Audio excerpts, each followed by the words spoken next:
जब अच्छा होगा प्रचार तभी तो बढ़ेगा व्यापार। आज ही अपने बिजनेस के लिए प्रोफेशनल ऑडियो या वीडियो एड्स बनवाए, क्योंकि प्रचार नहीं तो व्यापार नहीं। जल्दी नीचे दिए गए लिंक पर टैप करें और हमें व्हाट्सएप पर मैसेज करें।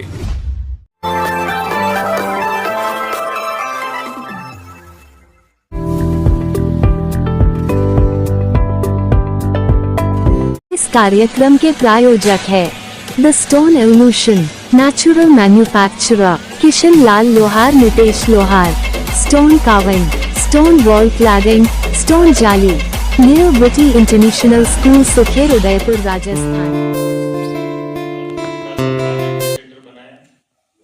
मेरे द्वारा हर जिले में जाकर सारी निकायों की बैठकें करके स्वच्छता का संदेश दिया जा रहा है। मैं पूर्व में भी 2 बार प्रकार के टिप्स दिए गए, जिसमें मुख्य रूप से मैं एक बात बता सकता हूं कि राजस्थान की यशस्वी मुख्यमंत्री का एक सपना है, एक विजन है। उन्होंने इस बात को बड़ी गंभीरता से लिया है कि राजस्थान को स्वच्छता के अंदर अव्वल लाना है, अव्वल बनाना है। और उसी को लेकर राजस्थान के यशस्वी मुख्यमंत्री ने कुछ समय पहले राइजिंग राजस्थान का जो कार्यक्रम आयोजित किया गया था, ये एक अपने आप में अनोखा और एक सुदृढ़ कार्यक्रम था, जिसके अंदर करीब 30,000 करोड़ रुपए इन्वेस्टमेंट करने के एमओयू साइन हुए थे। लेकिन मुझे ये कहते हुए खुशी है कि करीब 8,000 करोड़ के एमओयू के जो देश और विदेश से लोगों ने एमओयू किए थे, उन पर काम प्रारंभ भी हो चुका है। लेकिन इन सब से राजस्थान विकसित राजस्थान बनेगा, राजस्थान समृद्ध राजस्थान बनेगा। लेकिन राजस्थान जब तक स्वच्छ नहीं बनेगा तब तक हर क्षेत्र में बोना नजर आएगा, इसमें कोई संदेह नहीं। और इसी बात को लेकर, क्योंकि मुझे इस कार्य का बहुत अच्छा अनुभव है और मैंने आज जो यहाँ कार्यशाला ली है, छोटे छोटे टिप्स मैंने अधिकारियों और कर्मचारियों को दिए हैं। मुझे पूरा विश्वास है अगर उन टिप्स पर अगर गंभीरता से कार्य किया गया, जैसे डोर टू डोर कचरा संग्रहण, ये राजस्थान ही नहीं पूरे देश के अंदर सभी जगह चल रहा है। लेकिन छोटी छोटी लापरवाही की वजह से आज हमारे कचरा यार्डों में कचरों के ढेर लग गए। उसका मूल कारण है कि गीला और सूखा कचरा जो अलग अलग एकत्रित करना चाहिए, हमारे ठेकेदार अलग अलग कचरा नहीं लाके मिक्स कचरा लाते हैं, जिससे कचरों के ढेर लग जाते हैं। कचरा टाइम बाउंडेड उठना चाहिए, 365 दिन उठना चाहिए और समय एक फिक्स समय से पहले प्रातः 10 बजे से पहले हमारे घरों से कचरा उठ जाना चाहिए। परंतु 10 बजे तक कचरा नहीं उठने से लोग सड़कों पर और खुले में कचरा डाल देते हैं, जो अक्सर हम देखते हैं। हर शहर के अंदर जहां कचरा उठाने का सिस्टम सही नहीं है, वहां पर ये शिकायतें अक्सर आती है और देखने की मिलती है। हमने आज पाबंद किया है कि इसे हर सूरत में 10 बजे से पहले आपको कचरा 100% घरों से उठाना है। इसके अलावा रात्रि स्वीपिंग के अंदर हमने डायरेक्शन दिए हैं कि जितने भी एरिया कॉमर्शियल एरिया है, एक व्यक्ति को 400 मीटर की सफाई नियमित रूप से एक दिन में करनी होती है। 8 घंटे के अंदर वो आराम से कर सकता है। कॉमर्शियल एरिया की सफाई रात को ही निश्चित की जाए, दिन में कॉमर्शियल एरिया की सफाई नहीं होती। सामुदायिक टॉयलेटों की सफाई, ये हमारा बहुत महत्वपूर्ण विषय है। आज हम देख रहे हैं कि हमारे सामुदायिक टॉयलेटों में गंदे होने की वजह से आम जन वहां नहीं जाता है और गंदगी भरी रहती है। इसको लेकर हमने डायरेक्शन दिए हैं कि किसी भी सूरत में आपको सामुदायिक टॉयलेट जो मूत्रालय और शौचालय हमारे हैं, दिन में 3 बार सफाई करनी है। और इन सब की मॉनिटरिंग हम जियो टैग से करेंगे। मतलब एक ग्रुप बनाएंगे जिसमें सीआई, एसआई, कमिश्नर और मैं और हमारे हेल्थ ऑफिसर सभी जुड़ेंगे। जितने भी निर्माण संबंधित अधिकारी हैं वो भी जुड़ेंगे। इसके बाद क्योंकि इस ग्रुप से सरकार भी जुड़ रही है, प्रमुख शासन सचिव महोदय स्वयं भी जुड़ेंगे, डीएलपी के डायरेक्टर महोदय भी जुड़ेंगे और एक सकारात्मक रिजल्ट इसलिए आएगा क्योंकि इसकी मॉनिटरिंग वो स्वयं भी करेंगे। अब आज हम कई जगह देखते हैं कि खाली प्लॉटों की सफाई को लेकर बहुत बड़ा एक विषय खड़ा होता है कि जितने भी प्लॉट हैं, शहरी प्लॉटों के अंदर सरकारी हो चाहे प्राइवेट हो, खाली प्लॉटों के अंदर भारी कचरा पड़ा रहता है। हमने इस पर डायरेक्शन दिए, सरकार के भी डायरेक्शन है कि खाली प्लॉटों की सफाई जो मालिक है उसी से कराई जाए। सरकारी है तो हमें करनी है और अगर प्राइवेट है तो प्राइवेट लोग जो मालिक हैं उनसे सफाई करवानी है। लेकिन एक समस्या यहाँ निकल कर आई कि प्लॉटों के मालिक का पता नहीं पड़ता। उस पर यह निर्णय लिया गया कि प्लॉट को सीज किया जाए, उस पर जुर्माना लगाया जाए, और जुर्माना जमा नहीं करे तो उस प्लॉट को सीज करने तक की कार्रवाई करके नीलामी तक की कार्रवाई करने पर मैं ये मानता हूं कि एक लोगों में आप, क्योंकि भय के बिना प्रीत नहीं है, और गंदगी से कोई समझौता ना तो सरकार करेगी ना अधिकारी करेंगे। इस स्थिति में मैं मानता हूं कि उस पर निर्णय करने से निश्चित रूप से सुधार आएगा, और जितने भी मालिक प्लॉटों के हैं वो अपने प्लॉटों को साफ करेंगे। ये भी हमने डायरेक्शन दे दी है। बाग बगीचों को लेकर हमने बताया है कि जितने भी बाग बगीचे हैं उनके प्रवेश द्वार पर रंग रोगन होना चाहिए, आलतू फालतू बोर्ड नहीं होने चाहिए, अंदर सफाई होनी चाहिए, और जहाँ चौकीदारी की कमी है वहाँ चौकीदारी पर्याप्त मात्रा में होनी चाहिए, और जहाँ रंग रोगन की आवश्यकता है वहाँ रंग रोगन होना चाहिए। जिन बगीचों के चारों तरफ झाड़ झंकार है उनकी सबकी सफाई के लिए हमने कमिश्नर महोदय को डायरेक्शन दी है। निश्चित रूप से कमिश्नर महोदय ने हमें आश्वस्त किया है। और जो सड़कों पर गाय घूम रही है, और सड़कों पर गाय नहीं घूमनी चाहिए, क्योंकि सड़कों पर गाय घूमेगी तो निश्चित रूप से वो गंदगी करेगी, और सड़कों पर फैली हुई सामग्री तो वो खाएगी। जैसे प्लास्टिक मुक्त शहर अगर हम बनाएंगे तो निश्चित रूप से गायों को जीवनदान भी मिलेगा। आज जितना भी प्लास्टिक सड़कों पर आ रहा है, खुले में आ रहा है, उस प्लास्टिक को गाय खाती है, और खाने के बाद गाय मृत्यु उनको प्राप्त हो जाती है। ऐसे में मैं ये कह सकता हूं कि हमारे धर्म और शास्त्रों के ऊपर भी एक कुटाराघात हो रहा है। गाय की हमें सबको मिलकर गाय को बचाना है। गाय के लिए हमें इस तरह के जो अभियान चलाकर किस तरह से हम प्लास्टिक को समाप्त करें। शहर में कहीं दूर दूर तक प्लास्टिक नहीं दिखना चाहिए। जहां तक हमारी निगाह जाए उस सारे प्लास्टिक को आप कलेक्ट करिए, और कलेक्ट करने के तरीके भी मेरे द्वारा इनको बताए गए हैं। मैं पूरी तरह से ये आज आश्वस्त हूं कि सम्मानीय कमिश्नर महोदय ने इन सब कामों पर गंभीरता से विचार करके और इनको पूरा करने के लिए आश्वस्त किया है। कई समस्या, जैसे रोड लाइट को लेकर भी बहुत सारी समस्या आती है। हमने इनको कहा है कि रोड लाइट की जो भी समस्या है 24 घंटे में निस्तारण होना चाहिए, और शिकायतकर्ता को, जो शिकायत करता है 24 घंटे, अगर लाइट 24 घंटे में लाइट चालू नहीं होती है तो उसको 25 रुपया प्रतिदिन प्रति पोल के हिसाब से इनाम देना चाहिए, और ठेकेदार के 50 रुपए काटने चाहिए। उससे ठेकेदार भी पाबंद हो जाएगा, और क्योंकि हमारे जब 50 रुपए हम ठेकेदार के काटेंगे और 25 रुपए हम संबंधित शिकायतकर्ता को देंगे तो जनता भी जागरूक होगी, और निश्चित रूप से इसमें बदलाव आएगा। आज कर्मचारियों ने भी इस बात को लेकर आश्वस्त किया है कि हम जो निरीक्षण करेंगे उसमें किसी भी प्रकार की कोताही और लापरवाही नहीं बरतेंगे। तो ये सभी बातों पर चर्चा हुई है। मैं आपको, क्योंकि मीडिया के बिना किसी भी शहर का, मैं ये कह सकता हूँ, विकास ही नहीं, शहर आगे नहीं बढ़ सकता। आज हम देख रहे हैं कि जैसे एलिवेटेड ब्रिज बन रहा है, उसके नीचे जो सड़कें टूटी हुई है वो सड़कें टूटी हुई नहीं होनी चाहिए। सरकार सीवरेज लाइन पर करोड़ों रुपए का खर्चा कर रही है। हमने डायरेक्शन दिए कि जहां भी सीवरेज लाइन का लीकेज है या सीवरेज लाइन झील में जा रहा है, आपको कोई इस पर एक्सक्यूज नहीं करना है, आपको सख्ती से कार्रवाई करनी है, क्योंकि कलम आपके पास है। अगर हमारे एलिवेटेड ब्रिज के नीचे अगर सड़क टूटी हुई है और वाहनों को आने जाने में दिक्कत हो रही है, तो ऐसे में डामर कराना बहुत आवश्यक है। सड़क टूटी हुई है, विकास की बातें कर रहे हैं, हम विकास कर भी रहे हैं, लेकिन उससे अगर जनता को कोई तकलीफ आ रही है तो उस विकास होना नजर आता है। सीवरेज लाइन को लेकर भी हमने बताया है कि कहीं भी सीवरेज लाइन वालों ने अगर लाइनें खोद रखी है तो सबसे पहले प्राथमिकता पर उन लाइनों को पर डामर कराया जाए या सीसी कराया जाए, पहले उनकी रिपेयरिंग कराया जाए, उसके बाद नया कार्य कराया जाए। इस तरह से हमने सभी पॉइंटों पर चर्चा की है, और मैं आज पूरी तरह से आप लोगों से निवेदन करता हूं कि स्वच्छ भारत मिशन में, क्योंकि मीडिया का एक रोल, अपना बहुत बड़ा रोल रहता है कि मीडिया जब कर्मचारी काम करता है या अधिकारी काम करवाता है तो काम में कई बार ऐसा भी होता है कि काम करने वालों से गलती भी हो जाती है। और स्वच्छता तो एक ऐसा विषय है, अगर हमने कहीं स्वच्छता की और स्वच्छता झाड़ू निकालने के बाद कोई आदमी अगर कचरा डाल देता है तो वो गंदा नजर आता है। ऐसे में आप लोगों को पहले निगम को सूचना देनी चाहिए कि यहाँ गंदगी है। उसको छापने से पहले एक मौका निहायत जरूरी है कि निगम के अधिकारियों या कर्मचारियों को मिलना चाहिए। तो निगम के अधिकारी और कर्मचारी आपकी बात को सहसम्मान स्वीकार करेंगे और उस पर काम करेंगे।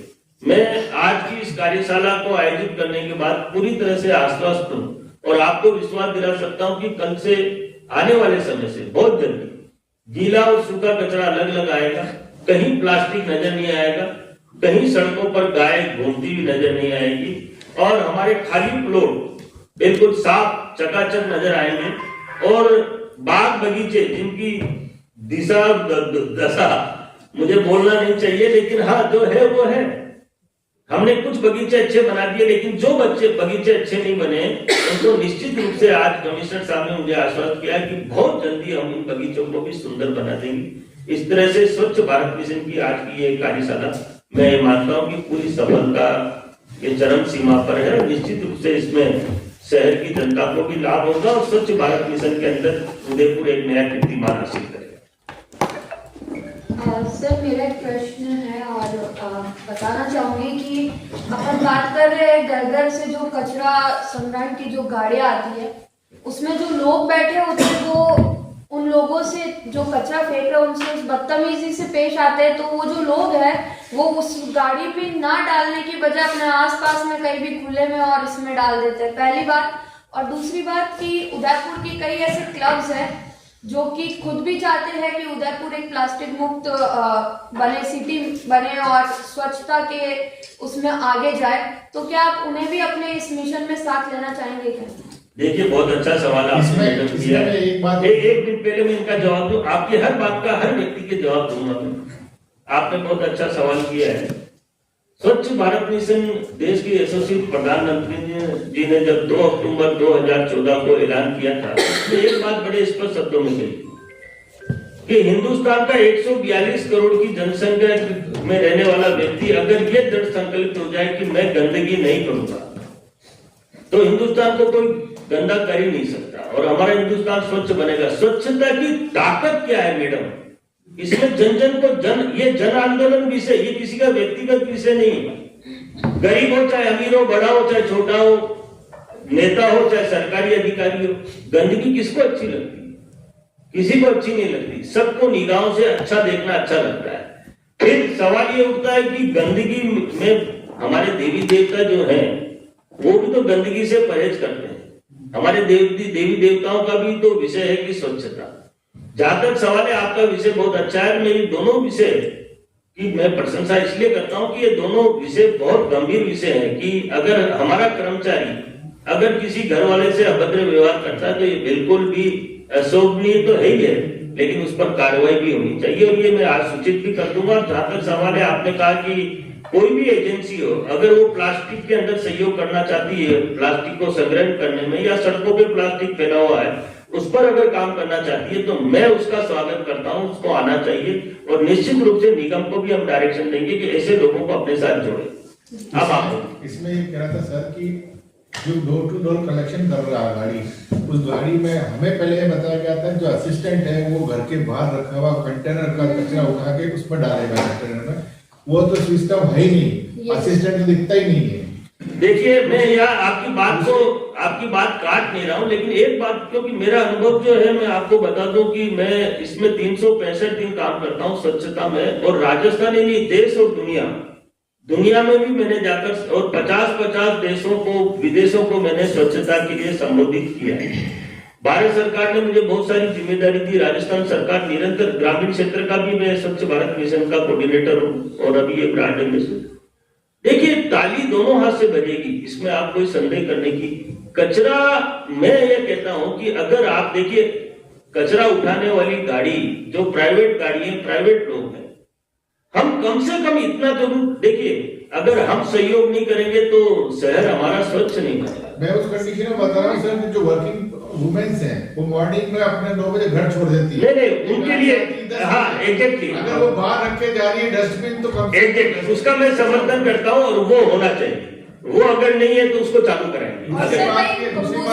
बुजुर्ग भी होते हैं जो कि वो हाइट एग्जैक्टली मैडम इसमें कोई दिक्कत नहीं है। अगर ऐसा है अगर हम हर घर के अगर ये चाहे कि हर घर का कचरा अगर कचरा उठाने वाला अपनी गाड़ी में डालेगा तो उसमें टाइम बहुत हमारा खराब हो जाएगा। वो गाड़ी जितने घरों में देखिए वो ठेके पे काम करते हैं, अगर हमने उनको इस तरह से रोका तो आधे घरों से भी कचरा नहीं उठेगा और उसके ठेकेदार के भोगे भी नहीं पड़ेगा।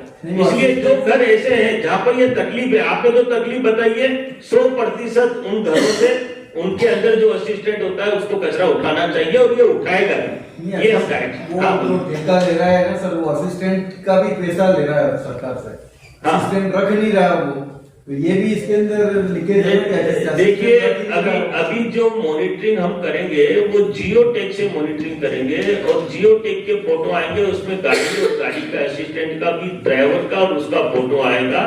अभी लेटेस्ट टेक्नोलॉजी इतनी चल गई है कि आप इसकी वॉचिंग करने में आपको कोई दिक्कत नहीं है। तो 100% देखिए सुधार धीरे, आप 2014 से पहले घरों से कचरा उठता ही नहीं था, हम खुले में डालते थे, वहां से नगर परिषद का ट्रैक्टर आता था। ओल्ड सिटी में सबसे ज्यादा समस्या ये है कि कभी भी सड़क खोद दी जाती है, अधिकारी द्वारा भी कह रहा हूँ, ना तो उसका कोई इन्फॉर्मेशन है, ना जनता को भी कब ब्लॉक कर दिया जाता है। जनता इतनी परेशान होती है ओल्ड सिटी में कि उनको 2-2, 3-3 किलोमीटर तक परेशान होती है। और दूसरी चीज के बिना कोई इंक्वायरी, बिना कोई समाधान के रास्ता ब्लॉक कर दिया जाता है, खोद दिया जाता है, तो उसका कोई समाधान भी नहीं है कि दूसरी तरफ से या निकला जाए या नहीं। देखिए मैं समझ गया आपकी समस्या बात को। अमूमन निकायों के अंदर बहुत सारी शिकायतें हैं लोगों की, लेकिन निकाय शिकायतों का निस्तारण भी करती होगी या करती है।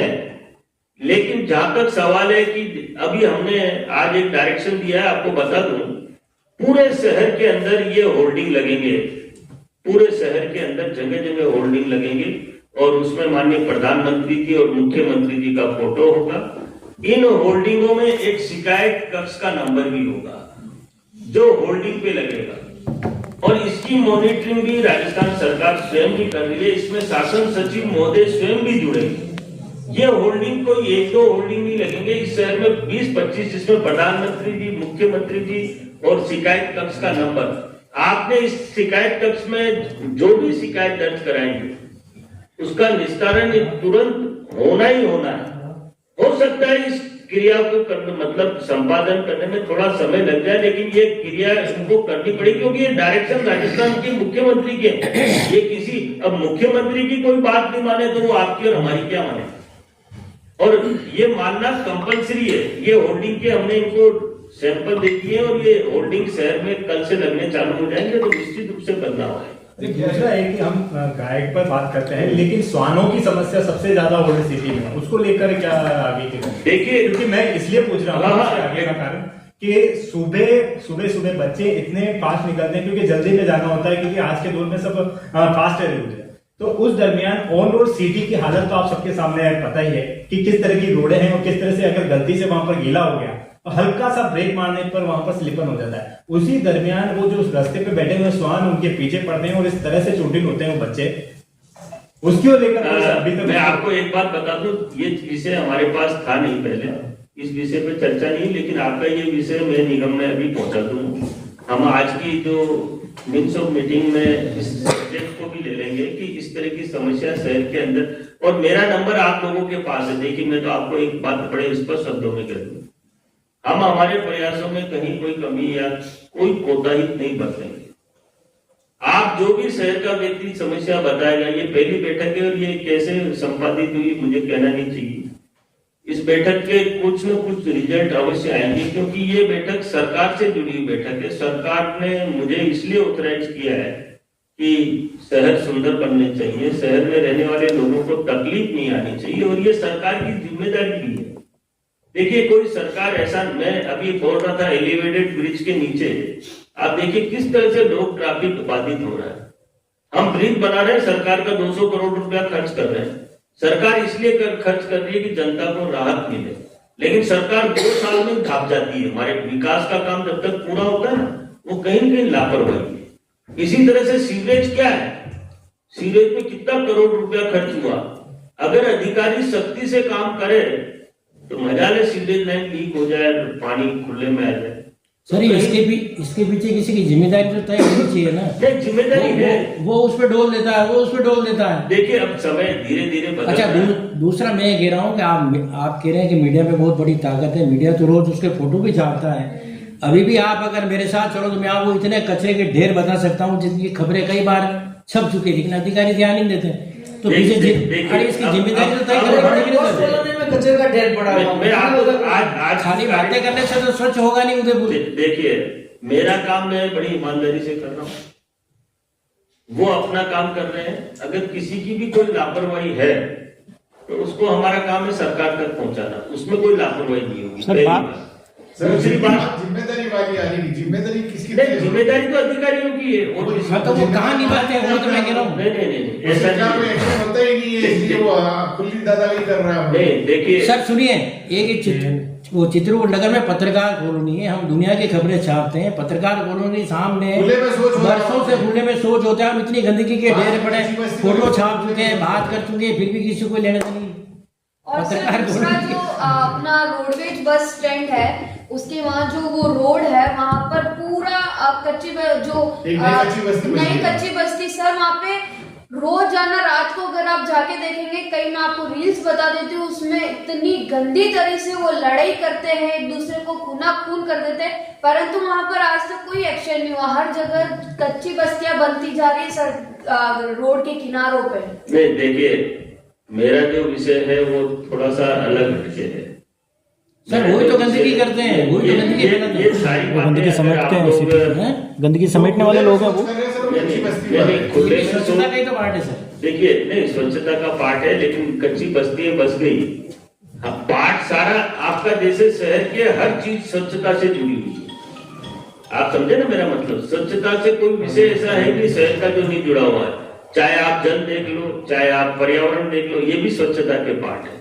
मेरे लेकिन ये जो कच्ची बस्तियां और पक्की बस्तियां का विषय जो आ रहा है ना, वो विषय में अगर हम आज उलझ जाते हैं तो फिर हम आगे नहीं बढ़ पाते नहीं हैं। सर, उसमें बात ये कि वो कच्ची बस्ती में रहने वाले लोग सड़क के ऊपर खुले में सोच नहीं, वो हम उनको डायरेक्शन दे है देंगे ना? आज। दूसरा सर कि जो सड़क के ऊपर निर्माण कार्य चल रहा है, जगह जगह निर्माण सामग्री सड़क के ऊपर पड़ी है, इसका सफाई का उपाय नहीं। दूसरी बात कि सर सीवरेज हमारे शहर का खुदा है, हमारे शहर के सड़क के बीच में सीवरेज के ढक्कन है, जबकि दूसरे शहरों में सीवरेज के ढक्कन एक तरफ, एक साइड की तरफ है। इसकी मॉनिटरिंग कौन कैसे करेंगे? और वो भी गहरे 1-1.5 फीट गहरे और खड्डे हैं। हमारे आपने क्या उपाय निकाला है, ये थोड़ा बता दें सर। मैं आपको बता दूं कि आज जो मीटिंग हमने ली, उस मीटिंग में हमने ये सब चीजों की चर्चा करके सबके लिए डायरेक्शन दिए हैं कि कहीं भी सड़कों पर जैसे सीवरेज की लाइनें जो खुली हुई पड़ी, मतलब काम तो आपने कर दिया लेकिन डामर या सीसी नहीं किया, उसको तत्काल प्रभाव से कराया जाए। ये पूरे राजस्थान के लिए डायरेक्शन है कि 1 किलोमीटर से ज्यादा, मतलब 1 किलोमीटर आप खुदा हुआ रख सकते हो, मतलब जिसमें डामर नहीं किया हो रख सकते हो या सीसी नहीं किया हो रख सकते हो। उसके अलावा जितना भी एरिया है उसको आपको कंप्लीट करना पड़ेगा। ये कंपलसरी है, ये कोई इसमें कोई एक्सक्यूज नहीं है। और ठेकेदार आगे जब बढ़ेगा जब उसने सारा कंप्लीट कर दिया। और मैं आपको बड़े स्पष्ट शब्दों में बता दूं कि पूरे राजस्थान में सीवरेज वालों ने सरकार की मंशा के, मतलब मंशा तो ये थी कि जनता को राहत मिलेगी, और जनता त्राही कर रही है, अधिकारी मस्त है और जनता त्रस्त है, इसमें कोई संदेह नहीं, कहने की आवश्यकता नहीं। लेकिन देखिए, सुधार, अपन प्रयास सुधार के लिए कर रहे हैं। आज मैं जो सेवाएं दे रहा हूं, क्योंकि मुख्यमंत्री ने मुझ पर विश्वास किया, और मेरा विषय भी है कि किस तरह से हम शहरों को स्वच्छ बनाए, लेकिन करवाना इनको ही है। मैं करवा नहीं सकता, मैं कह सकता हूँ, ऊपर बात पहुंचा सकता हूँ। आपने जितनी भी बातें की है, मैं सारी बातें मैंने नोट कर ली है, और मैं आपको विश्वास के साथ कह सकता हूँ इन सब बातों पर क्रियान्वित होगी, क्योंकि मुख्यमंत्री जी कार्यालय नियमित रूप से मॉनिटरिंग कर रहा है। मैंने अभी 9 जिलों के अंदर बैठकें की है, और 9 जिलों की करीबन 60 या 70 निकायों में मैंने अपने उद्बोधन को शेयर किया है, और सारी निकायों ने हमने ग्रुप बना लिया है। जियो टैग से फोटो हमारे पास नियमित दिन की एक निकाय से 200, 400 फोटो आ रही है। और जब कर्मचारी अगर गंभीर होगा तो रिजल्ट आने हैं, तो इसलिए जो शहर की तंग गलियां है उसमें पहले ऑटो आते थे छोटे होते, अब उन गलियों में वो छोटे ऑटो बंद कर दिए गए। अब कहाँ से ले जा रहे कचरा? लोगों को दूर जाके डालना पड़ता है, कई लोग फिर वो गलियों में डाल देते हैं। नहीं, ये भी गलत है। वैसे तो हमारा जो ठेकेदार है उसको छोटे टेम्पो या छोटे साधन से कचरा कलेक्ट करना चाहिए, और कर भी रहे सारे। यहाँ अगर ऐसा है तो उसमें सुधार करेंगे, इसको भी लिखना है। एक ऐसा ही है यूनिवर्सिटी रोड, ये पहले उदयपुर में जो पॉइंट बनाए हुए थे कचरा जहाँ कचरा डालने के, वहाँ पे कंटेनर रखे हुए थे लोहे के, वो है ही कंटेनर 500 से ज्यादा कंटेनर थे। और नगर निगम के जो पार्षद है, अधिकारी, पता नहीं क्या इनके दिमाग में सुझा, वो जंग खा रहे हैं 500 से ज्यादा कंटेनर। और सड़क जो कचरा है वो सड़कों में पड़ा, और मवेशी वहाँ पे इसीलिए आते हैं। देखिए ये आपकी बात बहुत सत्य है, लेकिन आपको स्वच्छ भारत मिशन के क्या मापदंड है? शहर में कहीं भी कंटेनर रहेगा ही नहीं, रखना ही नहीं है। हमें हमारी सेवाओं में सुधार करना है। अगर हम 100% घरों से कचरा उठाने लग जाएं और टाइम बाउंडेड उठाने लग जाए तो कचरा आएगा क्यों कंटेनर में? अच्छा, जहाँ कंटेनर रखे हुए थे पहले वहां कचरा आता था, आधा कचरा कंटेनर में, आधा खुले में पड़ा रहता था, गंदगी फैलती थी। लेकिन सेवाओं में कोई कमी रहने की वजह से आज जो खुले में कचरा आ रहा है, निश्चित रूप से उसमें बदलाव आएगा, इसमें कोई संदेह नहीं। अगर हम 100% घरों से कचरा उठा लें तो हमने आज डायरेक्शन ठेकेदारों को भी दिए और अधिकारियों को भी कहा है कि एक भी घर अगर कचरा आप टाइम से नहीं उठाओगे तो वो खुले में डालेगा और तुम्हारे स्वच्छ भारत मिशन के फलिता लगेगा। मतलब स्वच्छ भारत मिशन में आप सर अभी हाल ये है, अमर का कांटा के आरएमबी जो कॉर्नर है वहां आप जाके देखना तो पूरा कचरा आपको रोड पे फैला हुआ मिलेगा। तो पहले का कंटेनर हुआ करता था और अभी पूरा खुले में डाल रहे हैं। वो कंटेनर पूरे राजस्थान में, पूरे देश में हटे हैं और उसके पीछे सोच यही थी सरकार की कि जानवर उसमें मुंह मारता था और कंटेनर में तो वो मुंह नहीं मारता था, पर अब तो खुला पड़ा है। जानवर कहाँ मुंह मारता था? एक मिनट, जानवर कहाँ मुंह मारता था? कंटेनर में नहीं। 50% कचरा कंटेनर के बाहर डलता है। आप किसी भी कंटेनर को जाके देखना, कभी पहले वाले के फोटो देखना, उसके नीचे कचरा फैला, लोग क्या दूर से ही डाल देते, उसको तो कचरा डाल के जाना है घर, उसको मतलब तो अच्छा, फिर वो जाए भी कैसे? कंटेनर तक जाए तो वो गंदगी रहती, बारिश के अंदर तो बहुत बड़ी परेशानी हो जाती। एक सर डंपिंग यार्ड में जो पॉलीथीन बिखरी हुई है वो बाहर लग रहे हैं, उनके समझ उसका क्या? उसका हमने देखिए सब जगह के लेगेसी वेस्ट के टेंडर हो चुके हैं और एमआरएफ मतलब हमारा प्रोसेस चालू नहीं हुआ। पूरे राजस्थान में इस सिस्टम को करने के लिए ये सिस्टम थोड़ा सा गड़बड़ हो रहा है। एमआरएफ का मतलब है कि हम जो कचरा आ रहा है उसका सेग्रीगेशन तुरंत करें, मतलब उसका जो कचरे का सेग्रीगेशन करने के लिए जो मशीनें हमारे को लगानी है तुरंत लगानी चाहिए, लेकिन वो मशीनें हमने तुरंत लगाई नहीं। हमने लेगेसी वेस्ट का काम कर दिया, एमआरएफ का नहीं किया, तो एमआरएफ तो रह गया और लेगेसी वेस्ट हट गया। फिर एमआरएफ का नहीं किया तो लेगेसी वेस्ट वापस हमारे ढगले लग गए। लेकिन अब सरकार ने इस पर एमआरएफ का सिस्टम को पहले चालू करा के बाद में लेगेसी वेस्ट हटाने के डायरेक्शन दिए हैं, इसलिए अब जो कचरे के ढेर हैं वो पहाड़ नहीं बने। सर आपने बात की थी कि जो पार्क है जो खराब हो रहे हैं उनको भी अब सही करवाया जाएगा। मेरा एक सजेशन भी है और एक बात रखना चाहूंगी कि अगर आप अमरई को देखें, अमरई घाट जो पहले था उसमें बीच में कुछ शुल्क रखा गया था, उस शुल्क के आप देने के बाद उसके बाद आप अंदर जा सकते हैं, पर वापस उसको बंद कर दिया गया। और अभी आप अगर जाके अमरई का हाल देखें तो वहां पर कचरों की पॉलीथीन के ढेर पड़े हुए हैं, काली थैलियों में ढेर पड़ा हुआ कूड़ा अंदर जाते। और भी कई जो घाट है, आप गणगौर घाट भी देख लीजिए, पानी में से स्मेल आती है सर वहां पे शाम को अगर आप जाएंगे तो उनके रख रखाव और उसकी जो सफाई है उसके लिए क्या कदम उठाए? आपने बताया है, मैं आज ही निगम को सूचित कर देंगे कि भाई इसको सफाई कराई और तो कोई रास्ता नहीं। हाँ भैया, एक सवाल मेरा ये था कि हम अभी शहर के इजाजत दे रहे हैं, शहर के नाले जिलों में बंद नहीं कर पाए। एक समस्या और बड़ी हो गई कि गाँव में नदियों के किनारे बड़ी बड़ी 5 स्टार होटलें हो गई है, ये सभी करेंगे कि वो सभी करेंगे नदियों नालों की? ये बड़ी चुनौती नहीं लग रही आपको? नहीं, देखिए जितने भी नदी नालों पर या पहली बात तो कंस्ट्रक्शन होना ही नहीं चाहिए, प्रतिबंधित है, ये तो आप भी जानते हो, मैं भी जानता हूँ। हाई कोर्ट के भी डायरेक्शन है कि नदी नालों पर, तालाब, झीलों पर कोई कंस्ट्रक्शन नहीं होनी चाहिए और उसकी एक सीमा भी निर्धारित है। तो अगर इस तरह के अवैध कोई होटल या कोई क्रियाएं चल रही है तो उस पर प्रतिबंध लगना चाहिए। सरकार ने लगा रखा है लेकिन अधिकारी उसको सह देता है, इसलिए वो उस पर कोई कार्रवाई नहीं होती। लेकिन अब क्योंकि जनता जब तक सक्रिय नहीं होगी, ये सारी चीजें पब्लिक से और मीडिया से नहीं होगी। सर ये बैनर पोस्टर जो लगे होते हैं या लगते हैं, इसका स्वच्छता मिशन में कोई रोल है? नहीं, बहुत बड़ा रोल है। बैनर जितने भी लगते हैं, स्वच्छता के जो बैनर लगते हैं, देखिए स्वच्छता के नहीं, इसके अलावा जो लोग लगा देते हैं कार्यक्रम के, किसी के जन्मदिन के लग रहे हैं, माननीय के। नहीं, देखिए वो तो हर व्यक्ति का अपना एक शौक है। जैसे अब मुख्यमंत्री जी आ रहे हैं, मैंने 2 बैनर लगा दिए मुख्यमंत्री। पर वो लगने के कार्यक्रम के बाद हट सकते हैं, ये किसकी जिम्मेदारी है? तुरंत हटना चाहिए, उसमें तो सिस्टम यही है, वो 1 दिन के लिए 2 दिन के लिए। उदयपुर टूरिस्ट नगरी है, पर्यटकों का शहर है। यहाँ जो मार्गदर्शक पट्ट लगे हुए हैं बड़े बड़े कि ये इतना किलोमीटर, ये इतना किलोमीटर डिस्टेंस बताते हैं, उनको पार्ट दिया जाता है।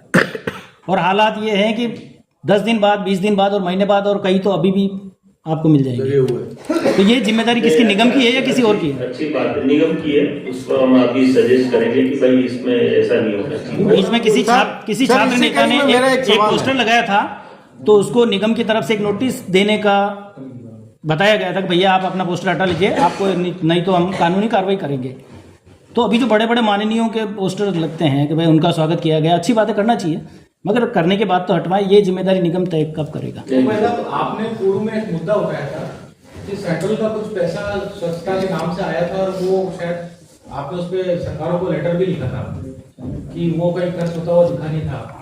तो क्या उस बारे में कुछ नजर है क्या? देखिए, मेरा स्वच्छ भारत मिशन से बहुत ज्यादा लगाव है और मैं निरंतर स्वच्छ भारत मिशन पे कुछ लिखता भी रहता हूँ।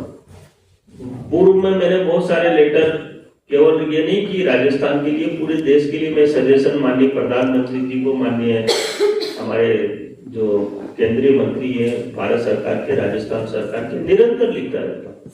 मेरा विजन बहुत क्लियर है कि किसी भी शहर को स्वच्छ बनाने के लिए कोई ताकत का या कोई धन की आवश्यकता नहीं होती। हमारा शहर जो जहाँ से मैंने अपनी पहचान बनाई, वो शहर स्वच्छता की कभी कल्पना नहीं कर सकता था। तो हमारे मन में तो यही भाव रखते हैं कि सारे शहर ऐसे बनने चाहिए। और उदयपुर तो वैसे झीलों की नगरी है, पर्यटक नगरी है, तो यहाँ थोड़ा सा सबका दायित्व बढ़ जाता है, मेरा ऐसा मानना है। सर, मुझे भी एक पुरानी बात याद आ गई। आपने कॉन्फ्रेंस की थी, नरेश जी भी थे उसमें, आपने कहा था कि हम शहर के कुछ वार्डों को आदर्श वार्ड बनाएंगे। बिल्कुल सही बात। तो क्या हुआ उसका आदर्श? नहीं, हमारे को कोई वार्ड मिले नहीं। देखिए, अच्छा, जब तक सहयोग नहीं करेंगे अधिकारी, आज काम करने, जैसे मैडम करी थी कि प्लास्टिक को कलेक्शन करने के लिए कुछ एनजीओ भी काम करना चाहते हैं। अब अधिकारी उसको कितना महत्व दें, और जब तक अधिकारी, मैं तो आज भी कहता हूं कि 2 वार्ड या 5 वार्ड में तो हम उसको रोल मॉडल बना देते हैं। तो जब तक अधिकारी उसमें कोऑपरेट नहीं करता या उस चीज को मानता नहीं, तब तक ये सब चीजें पॉसिबल नहीं है। तो हमने तो उस समय बहुत प्रयास किया था कि 2 हमारे को दिए जाए वार्ड, और हम हमारे काम के दम पर उनमें अपनी पहचान भी बनाए और एक अच्छा रोल मॉडल बनाए। तो सर, ये समस्या तो अब भी आ सकती है? नहीं, अब तो देखिए, अब आने की संभावनाएं खत्म हो गई है, क्योंकि अब तो सरकार, भाई देखिए, आज की बात और पहले की बात में जमीन आसमान का फर्क है। ये आज बैठक हुई है तो इसलिए हुई कि सरकार ने मुझे मनोनीत किया, नहीं तो बात। सर प्लास्टिक पर आप बोल रहे हैं, तो प्लास्टिक का प्रोडक्शन बंद हो जाए तो कचरा 80% निवारण होगा इसका। देखिए, ये बात सर, ये बात हम हमारे लेवल पर करें वो ठीक नहीं है, ये सरकार का काम है। तो सर, ये कितने वर्षों से हो रहा है, इस पे कोई ध्यान नहीं दे रहा है? कि प्लास्टिक जो, जैसे पॉलीथीन जो जिसमें पैक आते हैं, कई चीजें बिस्किट आते हैं, ऑयल आता है, कुकिंग ऑयल, इनकी जो थैलियां है वो वापस अगर सरकार खरीदने लग जाए, ऐसे काउंटर लगा दे, तो कई जगह कचरे कम होगा।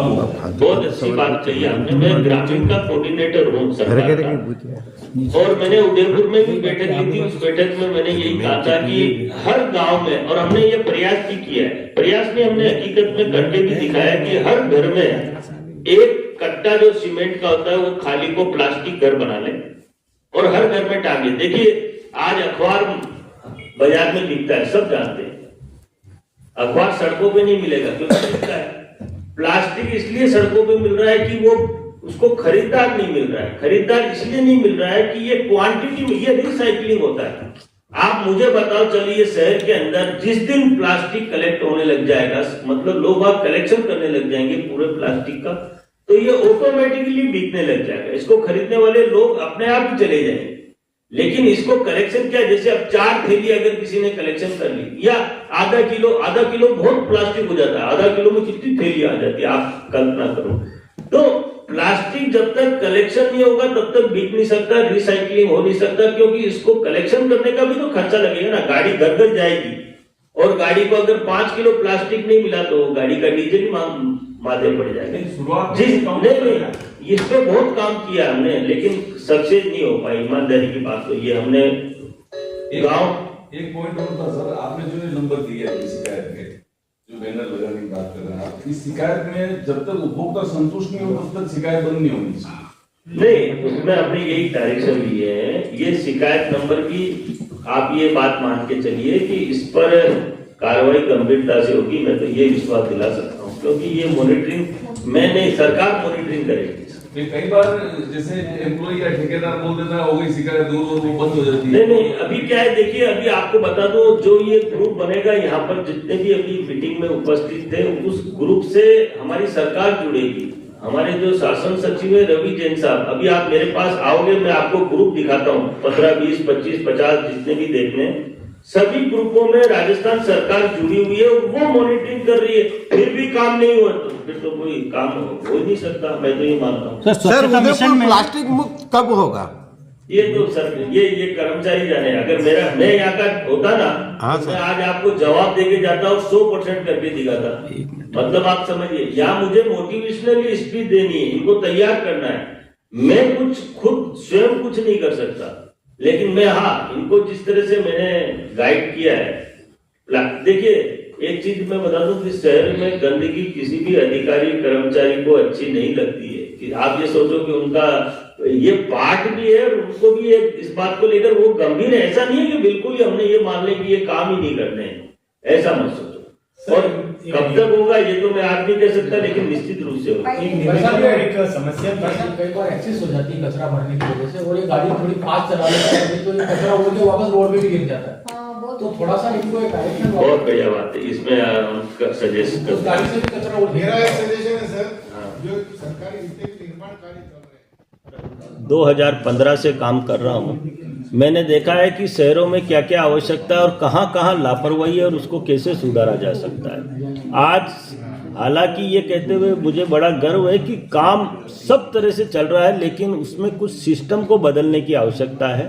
और आज मैंने इनको छोटे छोटे टिप्स दिए, जैसे डोर टू डोर कचरा संग्रह। हमारा सबसे महत्वपूर्ण विषय है कि 100% घरों से कचरा उठना चाहिए, टाइम बाउंडेड, मतलब गाड़ियाँ 10 बजे से पहले लोगों के घरों पर चली जाए।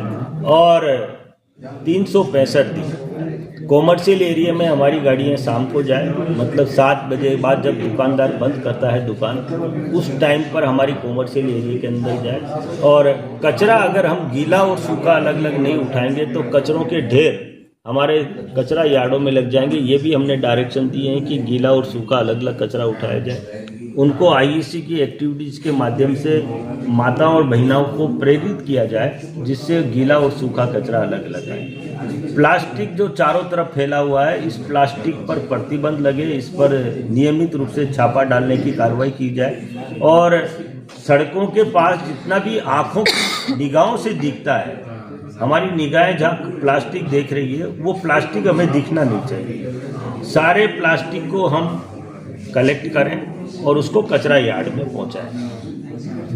तीसरा हमारा सबसे प्रिय विषय है सामुदायिक टॉयलेट हमारे बिल्कुल साफ होने चाहिए। आज हम देखते हैं कि सामुदायिक टॉयलेटों की सफाई नहीं होने की वजह से आमजन को भारी दिक्कत आती है। हमने स्पष्ट डायरेक्शन दिए हैं कि दिन में 3 बार हमारे सार्वजनिक टॉयलेट, मूत्रालय जो भी हैं, शौचालय हैं, उन सब की सफाई दिन में 3 बार होनी चाहिए और उन तीनों के फोटो जियो टैग से आने चाहिए। रात्रि स्वीपिंग, हमारी कॉमर्शियल एरिया के अंदर रात्रि को सफाई होनी चाहिए।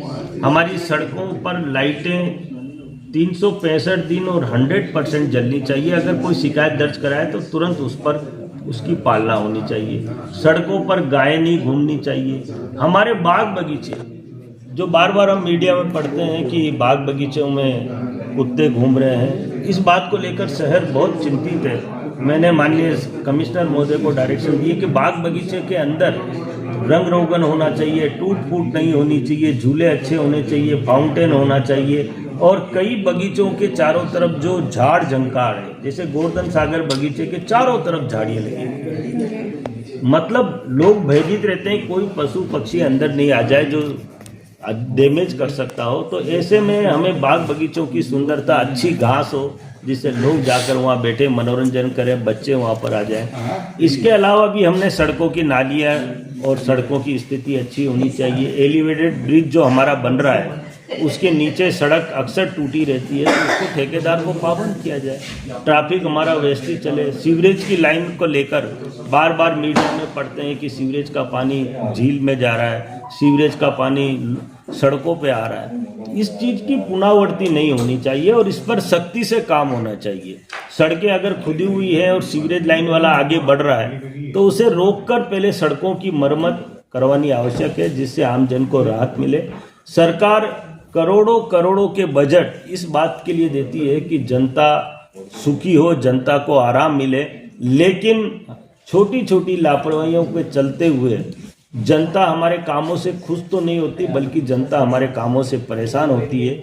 ऐसे में हमें सख्ती से निर्णय लेने की आवश्यकता है। इन सारी बातों की चर्चा हमारे द्वारा सम्मानीय कमिश्नर महोदय से की गई है और आज की इस कार्यशाला से मुझे पूरा विश्वास है, क्योंकि इसमें CI SI सारे बैठे हुए थे, बाग बगीचों को देखने वाली मैडम भी यहाँ उपस्थित थी। तो सुधार तो आना है और निश्चित रूप से सुधार आएगा तो उदयपुर जो पर्यटक नगरी है, दुनिया में झीलों की नगरी से जानी पहचानी जाती है। मैं आज विश्वास के साथ कह सकता हूँ कि स्वच्छता में वो ताकत है। जितना टूरिस्ट आज उदयपुर में आ रहा है, आने वाले समय में अगर हमने शहर को स्वच्छ बना दिया, कहीं गंदगी देखने नहीं मिली, तो आने वाले समय में यहाँ टूरिस्ट डबल हो जाएगा। जितना टूरिस्ट यहाँ आ रहा है उसका डबल टूरिस्ट यहाँ हो सकता है, बशर्ते हम शहर को स्वच्छ बनाए। क्योंकि हमारी निगाहें, एक गरीब की निगाहें हो चाहे अमीर की निगाहें हो, छोटे की हो चाहे बड़े की हो, नेता की हो चाहे सरकारी अधिकारी की हो, सबकी निगाहें अच्छा देखती है, सुंदर देखना चाहती है, गंदगी कहीं नहीं देखना चाहती। और जिस शहर में गंदगी नहीं होती उस शहर में देवी देवताओं का वास होता है। इसलिए हमारे धर्मों में और शास्त्रों में भी लिखा हुआ है कि हर व्यक्ति को अपनी जिम्मेदारी का निर्वहन ईमानदारी से करना चाहिए। अगर निकायों के अधिकारी अगर ईमानदारी से अपना काम करेंगे तो ये शहर 100% स्वच्छ बनेगा और टूरिस्टों का यहाँ तांता लगेगा और ये शहर स्वच्छ नगरी से झीलों की नगरी से जाएगा। कार्यक्रम के प्रायोजक है the stone evolution, natural manufacturer Kishan Lal Lohar, Nitesh Lohar, stone carving, stone wall cladding, stone jali, new Britty international school, Sukher, Udaipur, Rajasthan.